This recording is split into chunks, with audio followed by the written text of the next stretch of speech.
All right, so today we're diving into what might be the most passionate, most loyal, and let's be honest, most misunderstood fan base in all of sports, the Bills Mafia. Yeah, you've probably seen the videos. They're known for this incredible loyalty, this optimism that just won't quit, and for, antics that are, well, a little unhinged. But that's only scratching the surface. So what's really going on here? We all see the spectacle, right? The smashed tables, the wild tailgates. But to get the why behind it all, you have to look so much deeper than just a stadium parking lot. And to start, let's talk about the name itself. You'd think Bills Mafia was born in the stands, chanted by thousands of fans, right? Nope. It was actually born in a Twitter argument. It's kind of a crazy story, and it happened completely by accident. It all starts with one player dropping one pass. That leads to this online spat, which leads to one fan just trying to sound tough, calling the fan base the Bills Mafia as a warning. He had no idea what he was starting. And once they had that name, man, the rituals just took off. We're talking about everything from this guy Pinto Ron's legendary ketchup and mustard ceremony to, yes, the infamous dildo throw aimed at Tom Brady. These fans basically turned the tailgate into the main event. But here's the thing you have to understand. All that chaos, all that wild energy, it's not just for kicks. It's a defiant roar, born from decades of just brutal sports heartbreak. This is where the story gets really deep. Back in the early 90s, the Buffalo Bills did something that no other team has ever done.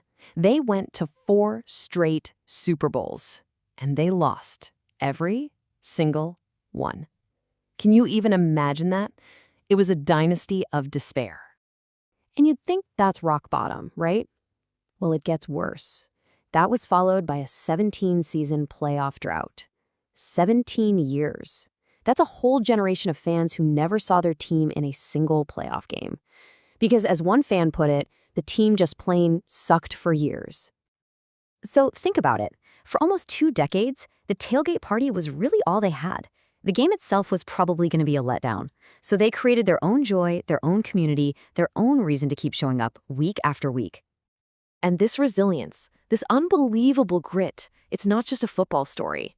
It's a Buffalo story. It is woven right into the soul of the city itself. Buffalo used to be this industrial powerhouse, a real heavyweight. But then it took a ton of hits. Industries left, and the city fell on some seriously tough times. It created this underdog spirit that perfectly mirrors the football team's journey. You really can't separate the two. The team and the city are basically one and the same.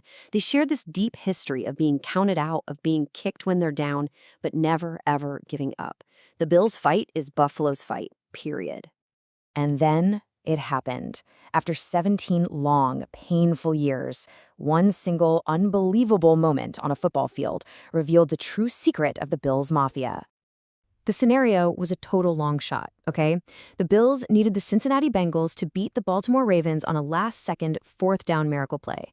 It was basically impossible, until it wasn't. When Bengals quarterback Andy Dalton threw that touchdown, he didn't just win a game for his team, he ended 17 years of misery for Buffalo. And the Mafia's response was, well, it was incredible. It stunned everyone. They didn't just send thank you tweets. They opened their wallets and flooded Andy Dalton's personal charity with donations. We're talking over $415,000 just to say thank you. And look, this wasn't some fluke. This is who they are. Take 26 Shirts, a fan-run organization. By selling t-shirts, they've raised over $1.5 million for local families in need. That's just amazing. And when their own guy, their star quarterback Josh Allen, was hurting after a personal loss, the Mafia rallied. But they didn't just send condolences. They donated over $1 million to a local children's hospital in his grandmother's name.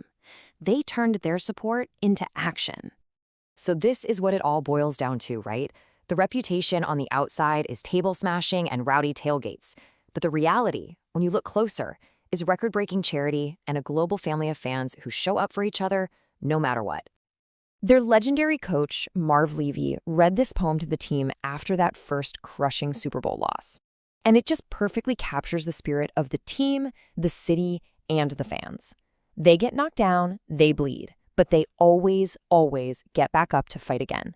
So the question isn't, why are they so wild? It's, how could they possibly be anything else?